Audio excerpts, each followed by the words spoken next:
ದಯವಿಟ್ಟು ಇವೆಲ್ಲವನ್ನು ಕೂಡ ನೀವು ವಿಸ್ತಾರವಾಗಿ ನನ್ನ ಜಿಲ್ಲೆಯ ಜನತೆಗೆ ಮತ್ತು ಸರ್ಕಾರದ ಕಣ್ಣನ್ನು ತೆರೆಸುವಂತಹ ಕೆಲಸವನ್ನು ಮಾಡಬೇಕು ನನ್ನ ಪ್ರೀತಿಯ ಮಾಧ್ಯಮಿಕರು ಅಂತ ಹೇಳಿ ನನ್ನ ಮಾತನ್ನು ಮುಗಿಸ್ತಾ ಇದ್ದೀನಿ. ಏನು ಪ್ರದರ್ಶಿಸ್ತಾ ಇದ್ದಾರೆ ಜನಪ್ರತಿನಿಧಿಗಳು ಮತ್ತು ಶಿಕ್ಷಣ ಇಲಾಖೆ, ಇವರ ವಿರುದ್ಧ ಯಾರಾದರೂ ಧ್ವನಿ ಮಾಡಲೇಬೇಕಲ್ವಾ? ಕೇವಲ ಪತ್ರಿಕೆಗಳಿಗೆ ನೋಡ್ತಾ ಇದ್ದೀನಿ ನಾನು, ಪತ್ರಿಕೆಗಳಿಗೆ ಹೇಳಿಕೆ ಕೊಡೋದಷ್ಟೇ ಇವತ್ತು ಸೀಮಿತ. ಹಾಗಾಗಿ ಈ ಮುಖಾಂತರವಾಗಿ ನಾನು ಆಗ್ರಹ ಪಡಿಸ್ತಾ ಇದ್ದೀನಿ, ಯಾರು ಈ ಕಳಪೆ ಗುಣಮಟ್ಟದ ಶಿಕ್ಷಣವನ್ನು ನೀಡಿ ಬಡ ಮಕ್ಕಳ ಜೀವನ ಮತ್ತು ಜೀವನದ ಚೆಲ್ಲಾಟ ಆಡಿದ್ದಾರೆ ಅವರ ಮೇಲೆ ಶಿಸ್ತು ಕ್ರಮ ಆಗಬೇಕು. ಮುಂದೆ ಈ ರೀತಿ ಆಗದ ರೀತಿಯಲ್ಲಿ ನೋಡ್ಕೊಳ್ಬೇಕು ಅಂತ ಹೇಳಿ ಮಾನ್ಯ ಉಸ್ತುವಾರಿ ಸಚಿವರಲ್ಲಿ ನಾನು ಮನವಿಯನ್ನು ಮಾಡ್ತಾ ಇದ್ದೀನಿ ನಮ್ಮ KRS ಪಕ್ಷದ ವತಿಯಿಂದ. ಹಾಗೂ ನಮಗೂ ಇನ್ನೊಂದು ಯೋಚನೆ ಇದೆ KRS ಪಕ್ಷದ ವತಿಯಿಂದ. ಈಗೇನು ಶಾಲೆಗಳು ರಜೆ ನಿಮಿತ್ತ ಮುಚ್ಚಿದ್ದಾರೆ, ಯಾರು ಯಾವ ಯಾವ ತಾಲೂಕುಗಳಲ್ಲಿ ತೀವ್ರ ಕಳಪೆ ಗುಣಮಟ್ಟದ ಏನು ಫಲಿತಾಂಶವನ್ನು ತೆಗೆದಿದ್ದಾರೆ ಆ ಶಾಲಾ ಮುಖ್ಯ ಶಿಕ್ಷಕರಿಗೆ ಶಾಲೆಗಳು ಪ್ರಾರಂಭವಾದ ತಕ್ಷಣ KRS ಪಕ್ಷದ ವತಿಯಿಂದ ಅವರಿಗೆ ಒಂದು ಸನ್ಮಾನ ಕಾರ್ಯಕ್ರಮವನ್ನು ಕೂಡ ಮಾಡ್ತೇವೆ. ಯಾಕೆಂದ್ರೆ ಅವ್ರ ಮಕ್ಕಳೇನು ಸರ್ಕಾರಿ ಶಾಲೆಗೆ ಓದಲ್ವಲ್ಲ, ಶಿಕ್ಷಕರ ಮಕ್ಕಳು ಲಕ್ಷ ಸಂಬಳ ತಗೋತಾರೆ, ಲಕ್ಷ ಸಂಬಳ ತಗೋತಾರೆ. ಸರ್ಕಾರಿ ಶಿಕ್ಷಕರ ಮಕ್ಕಳು ಯಾರು ಕೂಡ ಸರ್ಕಾರಿ ಶಾಲೆಯಲ್ಲಿ ಓದಲ್ಲ, ಅವರೆಲ್ಲ ಹೈಟೆಕ್ ಸ್ಕೂಲಲ್ಲಿ ಓದೋದು.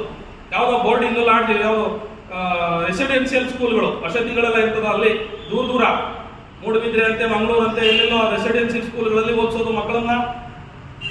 ಯಾಕೆ ಸ್ವಾಮಿ ಅವ್ರ ಮಕ್ಕಳು ಮಾತ್ರ, ನಿಮ್ಮ ಮಕ್ಕಳು ಮಾತ್ರ ವಿದ್ಯಾವಂತರು ಬುದ್ಧಿವಂತರಾಗಬೇಕು, ಬಡವರ ಮಕ್ಕಳು ಆಗೋದು ಬೇಡವಾ?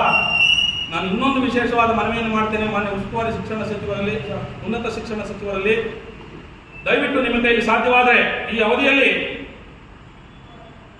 ನೀವು ಸಂಪುಟ ಸಭೆಯಲ್ಲಿ ಚರ್ಚಿಸಿ, ಮುಖ್ಯಮಂತ್ರಿಗಳ ಜೊತೆ ಚರ್ಚಿಸಿ, ಸರ್ಕಾರಿ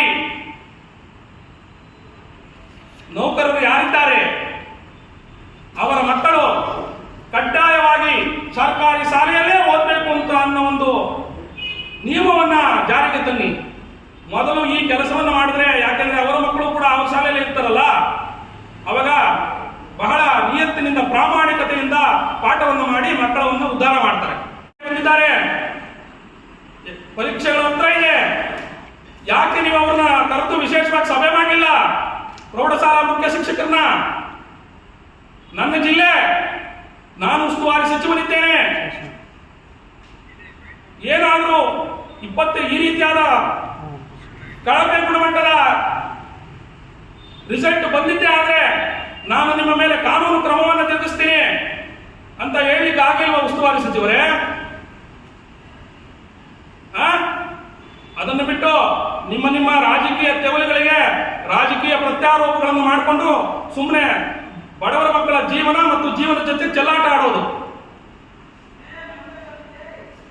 ಆದ್ರಿಂದ ನಾನು KRS ಪಕ್ಷದ ವತಿಯಿಂದ ನನ್ನೆಲ್ಲ ಮಾಧ್ಯಮ ಮಿತ್ರರ ಮುಖಾಂತರವಾಗಿ ಜಿಲ್ಲೆಯ ಏನು ಈ ಬಾರಿ SSLC ಪರೀಕ್ಷೆಯನ್ನ ಬರೆದಿದ್ದಾರೆ ಮಕ್ಕಳು, ಆ ಮಕ್ಕಳ ಪೋಷಕರಿಗೆ ನಿಮ್ಮ ಮುಖಾಂತರ ನಾನು ಕರೆಯನ್ನು ಕೊಡ್ತಾ ಇದ್ದೇನೆ.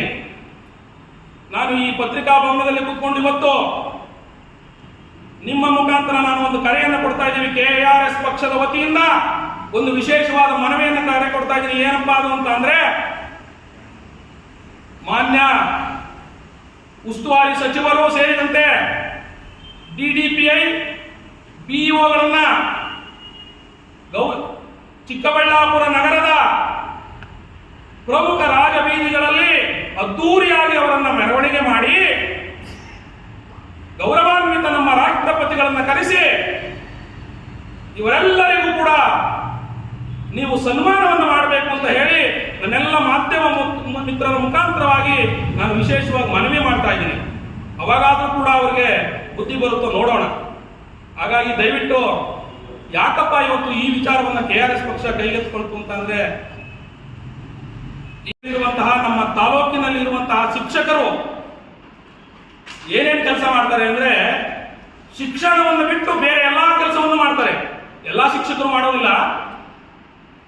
ಇನ್ನೊಂದು ವಿಚಾರ ಹೇಳೋದು, ಎಲ್ಲಾ ಶಿಕ್ಷಕರು ಮಾಡೋದಿಲ್ಲ. ಕೆಲವು ಶಿಕ್ಷಕರು ಶಿಕ್ಷಣವನ್ನ, ವ್ಯಾಸಂಗವನ್ನ, ಏನು ಬೋಧನೆಯನ್ನ ಬಿಟ್ಟು, ಪಾಠವನ್ನು ಮಾಡುವುದನ್ನು ಬಿಟ್ಟು ಎಲ್ಲಾ ಕೆಲಸವನ್ನು ಮಾಡ್ತಾರೆ ನಮ್ಮ ತಾಲೂಕಿನ ಜಿಲ್ಲೆಯ ಶಿಕ್ಷಕರು. ನಿಜವಾಗ್ಲೂ ಹೇಳೋದು, ಜಿಲ್ಲೆಯ ಶಿಕ್ಷಕರು ರಿಯಲ್ ಎಸ್ಟೇಟ್ ಮಾಡ್ತಾರೆ, ಕಮಿಷನ್ ಮಲ್ಟಿ ಮಾರ್ಕೆಟಿಂಗ್ ಮಾಡ್ತಾರೆ, ಬಡ್ಡಿ ವ್ಯವಹಾರ ಮಾಡ್ತಾರೆ, ಮದುವೆ ಮಾಡಿಸೋ ದಳ್ಳಾಳಿ ಕೆಲಸ ಮಾಡ್ತಾರೆ, ರಾಜಕಾರಣ ಮಾಡ್ತಾರೆ, ರಾಜಕೀಯ ಮಾಡ್ತಾರೆ,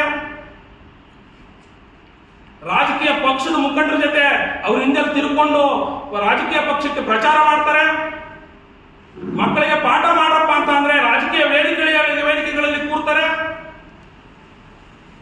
ಯಾಕೆ ಸ್ವಾಮಿ? ಮಾನ್ಯ ಉಸ್ತುವಾರಿ ಸಚಿವರೇ ಹಾಗೂ ನಮ್ಮ ಜಿಲ್ಲೆಯ ಎಲ್ಲಾ ಶಾಸಕರಿಗೂ ಹೇಳ್ತಾ ಇದ್ದೀನಿ ನಾನು, ವೇದಿಕೆಗಳಲ್ಲಿ ಶಿಕ್ಷಕರನ್ನ ಕೂರಿಸ್ಕೊತಿರಲ್ಲ, ನಿಮಗೆ ನಾಚಿಕೆ ಮಾನ ಮರ್ಯಾದೆ ಇಲ್ವಾ? ಹೋಗಿ ಪಾಠ ಮಾಡಿ ಅಂತ ಹೇಳಿಕ್ಕೆ ಆಗೋದಿಲ್ವಾ? ಮೊದಲು ಇವೆಲ್ಲವನ್ನು ಬಿಟ್ಟು ಹೊಣೆಯನ್ನು ಹೊತ್ಕೊಳ್ಳಿ. ಅದನ್ನು ಬಿಟ್ಟು ಪತ್ರಿಕೆಗಳಿಗೆ ಹೇಳಿಕೆಯನ್ನು ಕೊಡೋದು, ಏನಂತ ಹೇಳಿಕೆಗಳನ್ನು ಕೊಡ್ತಾರೆ? ಆಯ್ತು, ಪ್ರೌಢಶಾಲಾ ಶಿಕ್ಷಕರನ್ನ ಕರೆಸಿ ನಾವು ಚರ್ಚೆ ಮಾಡ್ತೀವಿ, ಬಿಒಗಳನ್ನ ಕರೆಸಿ ಚರ್ಚೆ ಮಾಡ್ತೀವಿ. ಯಾವಾಗ ಸ್ವಾಮಿ ಚರ್ಚೆ ಮಾಡೋದು? ಬಡವರ ಮಕ್ಕಳ ಬಾಯಿಗೆ ಮಣ್ಣನ್ನು ಹಾಕ್ಬಿಟ್ಟು, ಬಡವರ ಮಕ್ಕಳ ಬಾಯಿಗೆ ಮಣ್ಣನ್ನು ಹಾಕ್ಬಿಟ್ಟು ಜೀವ ಮತ್ತು ಜೀವನದ ಜೊತೆ ಚೆಲ್ಲಾಟವನ್ನು ಆಡ್ಬಿಟ್ಟು ಇವಾಗ ನೀವು ಚರ್ಚೆ ಮಾಡ್ತೀರಾ? ಯಾಕಿಂಗಾಯ್ತು ಅಂತ? ಯಾಕೆ ನವೆಂಬರ್ ತಿಂಗಳಲ್ಲಿ DDPI ಅವರು ಜಿಲ್ಲೆಯಿಂದ ನಿರ್ಗಮಿಸ್ತಾರೆ. ಹೊಸ DDPI ಅವ್ರನ್ನ ಶಿಕ್ಷಣ ಏನು ಪರೀಕ್ಷೆಗಳು ಹತ್ರ ಬರ್ತಾ ಇದೆ, 3-4 ತಿಂಗಳಿದೆ. ಜಿಲ್ಲೆಯನ್ನು ಸಜ್ಜುಗೊಳಿಸಬೇಕು, ಮಕ್ಕಳನ್ನ ಸಜ್ಜುಗೊಳಿಸಬೇಕು, ಉತ್ತಮ ರೀತಿಯಲ್ಲಿ ಅವ್ರನ್ನ ಜೀವನವನ್ನು ರೂಪಿಸಬೇಕು ಅಂತ ಗೊತ್ತಿಲ್ವಾ? ಬರೀ ಆರೋಪ ಪ್ರತ್ಯಾರೋಪ, ರಾಜಕೀಯಗಳ ಆರೋಪ ಪ್ರತ್ಯಾರೋಪ ಅಷ್ಟೇ ನಿಮ್ದು. ಶಿಕ್ಷಣಕ್ಕಾಗಿ ಏನೇನು ಇಲ್ಲ ನಿಮ್ದು. ಮಾನ್ಯ ಉಸ್ತುವಾರಿ ಸಚಿವರು ಮತ್ತು ಸ್ಥಳೀಯ ಶಾಸಕರುಗಳದ್ದು ನಿಮ್ದು ಏನೇನು ಇಲ್ಲ. ಶಿಕ್ಷಣಕ್ಕಾಗಿ ಶೂನ್ಯ. ಮಾಧ್ಯಮ ಮಿತ್ರರಿಗೆಲ್ಲ ನಮಸ್ಕಾರ. ಮೊದಲನೇದಾಗಿ ನಾನು ಗುರುಗಳಿಗೆ ವಂದಿಸ್ತೀನಿ, ಉತ್ತಮ ಗುರುಗಳಿಗೆ. ಯಾವ ರೀತಿ ಅಂದ್ರೆ ಗುರು ಬ್ರಹ್ಮ, ಗುರು ವಿಷ್ಣು, ಗುರುದೇವ ಮಹೇಶ್ವರ, ಗುರು ಸಾಕ್ಷಾತ್ ಪರಬ್ರಹ್ಮ ತಸ್ಮೈ ಶ್ರೀ ಗುರುವೇ ನಮಃ. ಇದು ಯಾರಿಗೆ ಅಂದ್ರೆ ಉತ್ತಮ ಶಿಕ್ಷಕರಿಗೆ ಮಾತ್ರ ಈ ಸಾಲವನ್ನು ಸಲ್ಲೋದು. ಬೇರೆ ಎಲ್ಲಾ ಶಿಕ್ಷಕರಿಗೂ ಸಲ್ಲೋದಿಲ್ಲ. ಇದು ಕಾರಣ ಗೊತ್ತಿದೆ ನಿಮ್ಗೆಲ್ಲರಿಗೂ ಕೂಡ, ಮಾಧ್ಯಮದವ್ರಿಗೆ. ನಾನು ಹಲವಾರು ಪತ್ರಿಕೆಗಳಲ್ಲಿ, ದಿನಪತ್ರಿಕೆಗಳಲ್ಲಿ ನೋಡಿದೆ, ಪ್ರಮುಖ ದಿನಪತ್ರಿಕೆಗಳಲ್ಲಿ ಮತ್ತು ದೃಶ್ಯ ಮಾಧ್ಯಮಗಳಲ್ಲೆಲ್ಲ ನೋಡಿದೆ. ನಮ್ಮ ಜಿಲ್ಲೆಯಲ್ಲಿ, ನಮ್ಮ ತಾಲೂಕುಗಳಲ್ಲಿ ಯಾವ ರೀತಿ ಕಳಪೆ ಗುಣಮಟ್ಟದ ಶಿಕ್ಷಣ SSLCಯಲ್ಲಿ ಆಗಿದೆ ಅನ್ನೋದು ಎಲ್ಲರಿಗೂ ಗೊತ್ತು. ಸಾರ್ವಜನಿಕವಾಗಿ ನೀವು ಕೂಡ ನೋಡ್ತಾ ಇದ್ದೀರಿ, ಸಾರ್ವಜನಿಕರ ಆಕ್ರೋಶ ಎಷ್ಟಿದೆ ಅಂತಲೂ ಗೊತ್ತು. ಆದರೆ ಇದರ ಹೊಣೆಗಾರಿಕೆಯನ್ನು ಯಾರೂ ಕೂಡ ಒತ್ಕೊಳ್ತಾ ಇಲ್ಲ. DDPI ಅವರು ಕೂಡ ಹೊಣೆಗಾರಿಕೆಯನ್ನು ಒತ್ಕೊಳ್ತಾ ಇಲ್ಲ, BOಗಳು ಕೂಡ ಹೊಣೆಗಾರಿಕೆಯನ್ನು ಒತ್ಕೊಳ್ತಾ ಇಲ್ಲ, ಮಾನ್ಯ ಉಸ್ತುವಾರಿ ಸಚಿವರು ಕೂಡ ಇದರ ಹೊಣೆಗಾರಿಕೆಯನ್ನು ಒತ್ಕೊಳ್ತಾ ಇಲ್ಲ. ಯಾಕಪ್ಪ ಈ ರೀತಿ ಅಂತ ನಾವು ನೋಡ್ಕೊಂಡು ಹೋದ್ರೆ, ನಮ್ಮ ಜಿಲ್ಲೆಯಲ್ಲಿ ನಿಮಗೆಲ್ಲರಿಗೂ ಗೊತ್ತು, 2019-20 ಸಾಲಿನಲ್ಲಿ ರಾಜ್ಯಕ್ಕೆ ಪ್ರಥಮ ಸ್ಥಾನದಲ್ಲಿತ್ತು. 2019-20 ಅಂತ ಅಂದ್ರೆ ಈಗ 2025 ಕೇವಲ ಬರೀ 5 ವರ್ಷಗಳು ಮಾತ್ರ ತುಂಬಿದೆ ಅಷ್ಟೇ. ಕೇವಲ 5 ವರ್ಷಗಳಿಗೆ ನಮ್ಮ ಜಿಲ್ಲೆಯ ಜಿಲ್ಲಾಡಳಿತ ಮತ್ತು ಶಿಕ್ಷಣ ಇಲಾಖೆ ಪ್ರಥಮ ಸ್ಥಾನದಲ್ಲಿದ್ದಂತಹ ಜಿಲ್ಲೆಯನ್ನ ತೆಗೆದುಕೊಂಡು ಹೋಗಿ ಇವತ್ತು 22ನೇ ಸ್ಥಾನಕ್ಕೆ ನಿಲ್ಲಿಸಿದ್ದಾರೆ. ಇವರಿಗೆ ನಾಚಿಕೆ ಆಗಬೇಕು. ಇವರ ಒಣಗೇಡಿತನ ಎಷ್ಟಿದೆ ಅಂತ ಅಂದ್ರೆ ನಿಜವಾಗ್ಲೂ ಇವರಿಗೆ ನಾಚಿಕೆ ಆಗಬೇಕು. ಸರ್ಕಾರಿ ಶಾಲೆಗಳಿಗೆ ಬರೋದು ಇವತ್ತು ಮಕ್ಕಳು, ಬಹುತೇಕ ಮಕ್ಕಳು ಬಡವರ ಮಕ್ಕಳು. ನಾವು ವಿದ್ಯಾಭ್ಯಾಸವನ್ನ ಮಾಡಬೇಕು, ಒಂದು ಉನ್ನತ ಮಟ್ಟದ ಸ್ಥಾನಗಳಿಗೆ ಹೋಗ್ಬೇಕು. ನಮ್ಮ ತಂದೆ ತಾಯಿ ಬಡತನದಲ್ಲಿ ಬೆಂದು ಬಾಳಿರೋದು ಸಾಕು, ನಾವಾದ್ರೂ ಕೂಡ ಒಂದು ಉನ್ನತ ಮಟ್ಟಕ್ಕೆ ಹೋಗಿ ಜೀವನವನ್ನು ನಡೆಸಬೇಕು, ನಮ್ಮ ತಂದೆ ತಾಯಿಗಳನ್ನು ಸಾಕಬೇಕು ಅನ್ನೋ ಉದ್ದೇಶಕ್ಕೆ ಇವತ್ತು ಸರ್ಕಾರಿ ಶಾಲೆಗಳಲ್ಲಿ ಸೇರಿ ಏನೋ ಒಂದು ಸಾಧನೆ ಮಾಡಬೇಕು ಅಂತ ಬರ್ತಾರೆ. ಯಾರು ಎಲ್ಲ ಸುಮಾರು ಇವತ್ತು ನೀವು ನೋಡ್ಬೋದು 80ರಿಂದ 85% ಹಳ್ಳಿಗಾಡಿನ ಮಕ್ಕಳೇ ಪ್ರೌಢಶಾಲೆಗಳಿಗೆ, ನಗರ ಪ್ರೌಢಶಾಲೆಗಳಿಗೆ ಬರ್ತಾ ಇದ್ದಾರೆ. ವಿಶೇಷವಾಗಿ ಹೇಳಬೇಕು ಅಂತ ಅಂದ್ರೆ ವ್ಯಾಸಂಗ ಮಾಡ್ಲಿಕ್ಕೋಸ್ಕರವಾಗಿ. ನಿಜವಾಗಿ ಈ ಶಿಕ್ಷಣ ಇಲಾಖೆಯ ಒಣಗೇಡಿತನ ಎಷ್ಟಿದೆ ಅಂತ ಅಂದ್ರೆ ನಿಮ್ಗೆಲ್ರಿಗೂ ಗೊತ್ತು. ಆದ್ರೂ ಕೂಡ ನಾನು ಮತ್ತೊಮ್ಮೆ ಹೇಳ್ತಾ ಇದ್ದೀನಿ.